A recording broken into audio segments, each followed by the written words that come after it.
Welcome to the Mesonet Weather Report. I'm Wes Lee. Much cooler than normal temperatures continued through the middle of this week. On Wednesday morning, the lows were quite comfortable, being in the low 60s for most of the state. In the Northeast, temperatures dropped even into the 50s. Miami was the coolest at 54 degrees.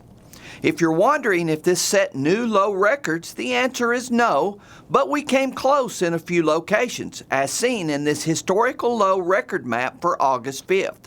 This long-lasting cool front started in the latter part of July. It was potent enough to make the entire monthly average finish on the cool side for most of the state. Unfortunately, a good thing usually doesn't last forever. By the end of the week, we had returned to either normal or slightly higher than normal temperatures. On Saturday, the forecasted highs are expected to be in the triple-digit range in the western tier of counties. This returning heat should stay around for at least the near future. The National Weather Service forecast for the upcoming week looks to be slightly higher than normal. For Oklahoma, we see tan and red colors. That means warmer than normal is expected for our area. The good news is we are now past our long-term average hottest days of the year. Gary is up now with some positive rainfall news for the state. Thanks, Wes, and good morning, everyone. Well, as Wes explained, we've had a lot of great temperatures lately. We've also had a lot of great rainfall, especially during July. It's made a big difference in that drought picture. Let's get right to the new drought monitor map and see what we have.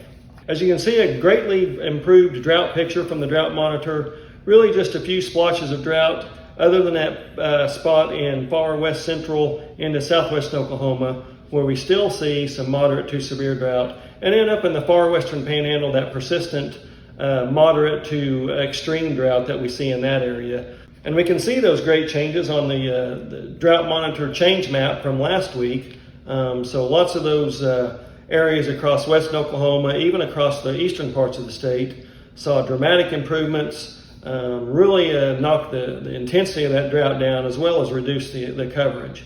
So the July rainfall, I know we've received some rainfall during August, but the bulk of the rains that improved the drought fell during July, and we can see those wonderful numbers on the new July Mesonet map for rainfall. North central Oklahoma, a good 7 to 10 inches, even as much as 12 inches of rain. So a foot of rain in north central Oklahoma. A lot of the northern half of the state saw between 5 and 10 inches. We can see the greatest amounts on the departure from normal map for July from the Mesonet. Again, up in the north central Oklahoma, from 5 to nearly 9 plus inches of rainfall across a good area. And in much of the northern half of the state, 2 to 3 to 4 inches above normal. Lots of those great amounts also out in the panhandle and down in south central Oklahoma. We still see the deficits across western Oklahoma and down in southeast Oklahoma, but they're not huge. They're just around an inch or so. So that can certainly be overcome with some good rains. That's it for this time. We'll see you next time on the Mesonet Weather Report.